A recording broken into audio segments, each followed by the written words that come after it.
My historic person presentation will be covering Joe Rosenthal. You probably recognize the image on the right.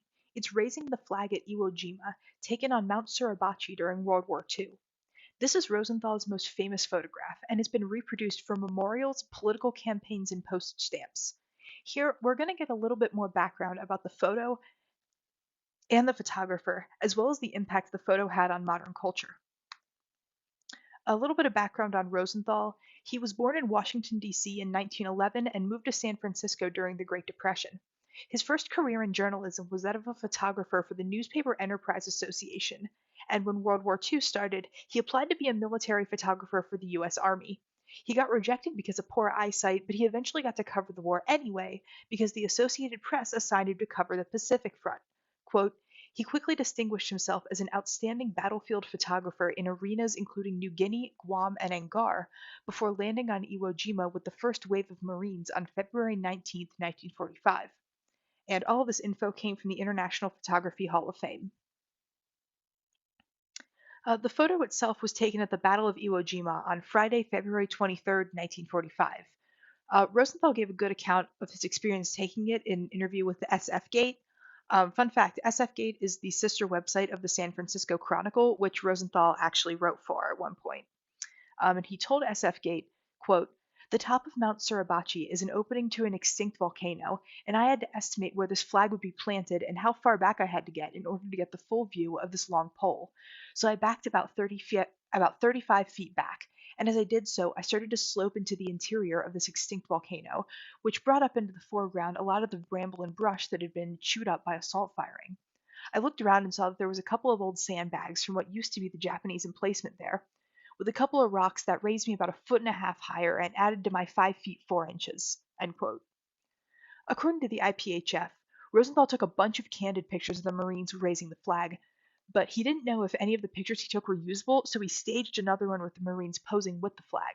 So when one of the pictures he sent in started going viral, or the 1940s equivalent of viral, and getting published in every newspaper, he assumed it was the staged one.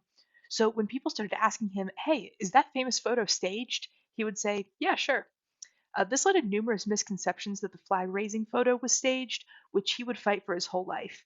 But in fact, a Marine videographer was also there with Rosenthal at the battle and got video evidence of the flag raising, proving that the photo wasn't staged. I'll play a clip now.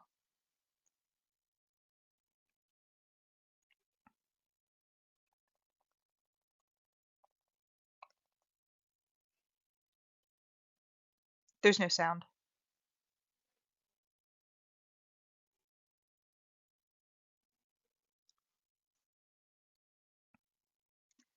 Some footage of the battle,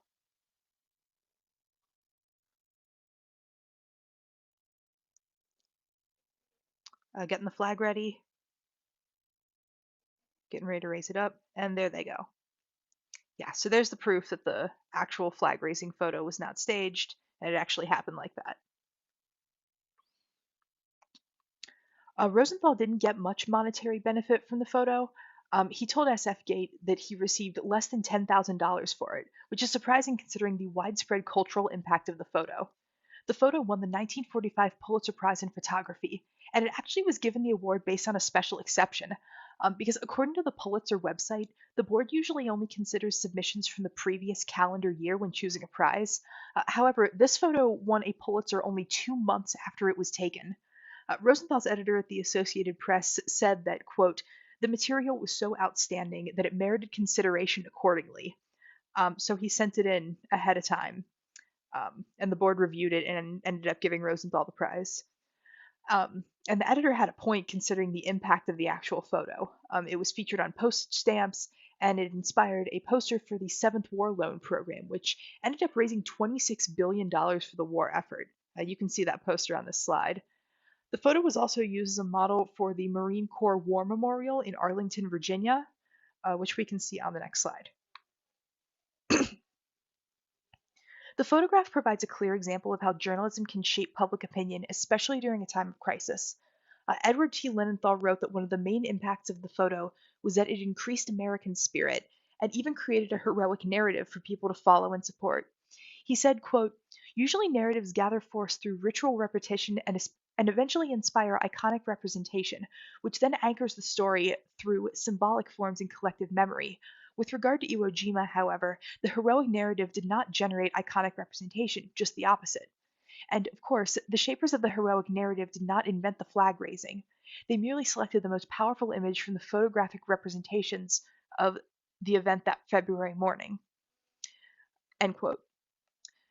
The photo had some negative impacts too, mainly that that it raised Americans' expectations for the war too soon. A Time opinion by Matthew Pressman and James J. Kimball describes how the photo made Americans expect that victory was near, although this was definitely not the case. The article describes how the Battle of Iwo Jima itself actually lasted another month after the flag raising, and this was immediately followed by the even worse Battle of Okinawa, which lasted 3 months and was one of the bloodiest on the Pacific front.